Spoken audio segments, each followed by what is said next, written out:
Afternoon friends, সরাসরি ভিডিওতে চলে যাচ্ছি। আমরা চলে এসেছি সারনাথ বুদ্ধা টেম্পলে এবং এই টেম্পলটি বুদ্ধদেবের মূর্তি দিয়ে ভরা। কেমন সুন্দর লাগবে পুরো ভিডিওটা কিন্তু সবাই দেখো। আমরা 100 ফিট বুদ্ধদেবের যে স্ট্যাচুটি দেখতে পেলাম, এত সুন্দর ফুল পাতা পাহাড় গাছ দিয়ে সুন্দর করে সাজানো এই 100 ফিট স্ট্যাচুটি অনেক দূর থেকে কিন্তু দৃশ্যিত হয়। আমরা চলে এলাম আজকে সারনাথ মন্দিরে, যেটা ইতিহাসে পড়েছি। কি সুন্দর সাজানো গোছানো, প্রচুর ফরেনার্সদের ভিড় আছে, টুরিস্ট প্রচুর আছে। এই আমরা দুপুরে এসে পৌঁছেছি, খুব গরম। দেখতে পাচ্ছ জলে একটি শালুক ফুল ফুটে রয়েছে। আর এত সুন্দর যে বুদ্ধদেবের যে আমরা সারনাথ মন্দিরে এলাম, বুদ্ধদেবকে আমরা দর্শন করলাম, তার চারপাশে সৌন্দর্য এতটাই সুন্দর এবং ছায়া শীতল যে সবাইকে আকৃষ্ট করছে। দেখো, বুদ্ধদেবের নানান রকম মূর্তি এখানে তোমরা দেখতে পাবে। আমরা তো দেখে সত্যি ভীষণ হ্যাপি হয়ে গেছি। ভাবিনি কোনোদিন সারনাথ মন্দিরে গিয়ে বুদ্ধদেবকে দর্শন করতে পারবো। সেই সৌভাগ্য হয়েছে বলে আমি এই ভিডিওটি তোমাদের জন্য তৈরি করলাম। কালো বুদ্ধদেবকে দেখতে পাচ্ছ, তার গায়ের রং কালো হয়ে গেছিল ধ্যান করতে করতে রোদে বসে। লাফিং বুদ্ধাকে দেখতে পেলে। আর দেখতে পাচ্ছ সুন্দর একটা সাজানো গোছানো বাগান। দেখো, ভালো করে পুরো ভিডিওটা দেখলে বুঝতে পারবে কত সুন্দর একটা জায়গায় আমরা সবাই একত্রিত হয়েছি।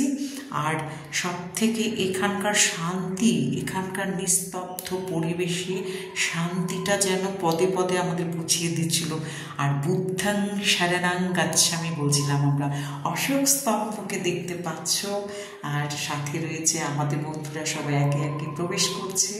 দেখো, এখানে আর একটি এত সুন্দর মূর্তি, যেটা দেখলে সত্যি অনেকক্ষণ দাঁড়িয়ে দেখতে হয়। দেখতে পাচ্ছ তোমরা সবাই ফটো তুলছে, কোনো ফটো তোলার বিধিনিষেধ নেই।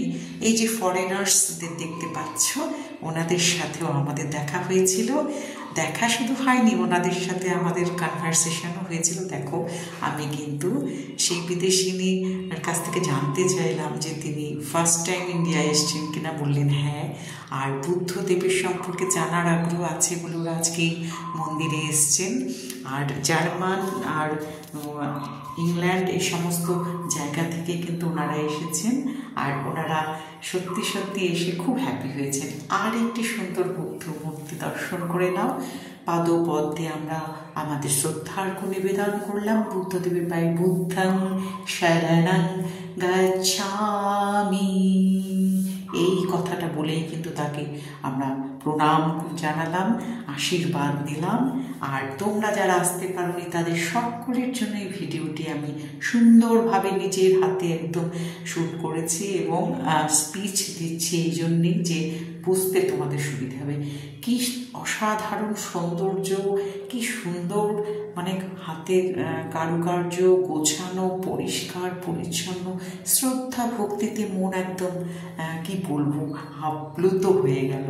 আশা করি তোমাদেরও ভীষণ ভালো লাগবে ভিডিওটি। অবশ্যই কমেন্টে আমাকে জানাতে ভুলো না কিন্তু। আর এই কিছু কিছু ফটো পাঠালাম, যেহেতু ফটো তোলা আমাদের নিষেধ ছিল না, তাই এই দেখো ফরেনার্সদের সাথে তারা গাইড নিয়েছিলেন, কারণ তারা বুদ্ধদেব সম্পর্কে অনেক কিছু জানবেন বলে। আর আমাদের গাইডের প্রয়োজন হয়নি, কারণ আমরা বুদ্ধদেব সম্পর্কে অনেক কিছু পড়েছি। তাই আমরা নিজেরাই করে নিলাম 100 ফিট। দেখো, বুদ্ধদেবের স্ট্যাচুর সামনে আমরা ফটো তুলেছি।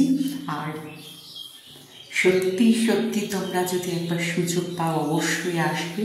আশা করছি তোমাদেরও ভীষণ ভীষণ ভালো লাগবে। আর ছায়া শীতল ফুলের গাছ, পাতাবাহারের গাছ দিয়ে এত সুন্দরভাবে যে মন্দিরটি চারপাশ সাজানো গোছানো, এতটাই ভালো লাগলো যে কি বলবো। ভালো লাগলে অবশ্যই পাশে থেকো। টাটা।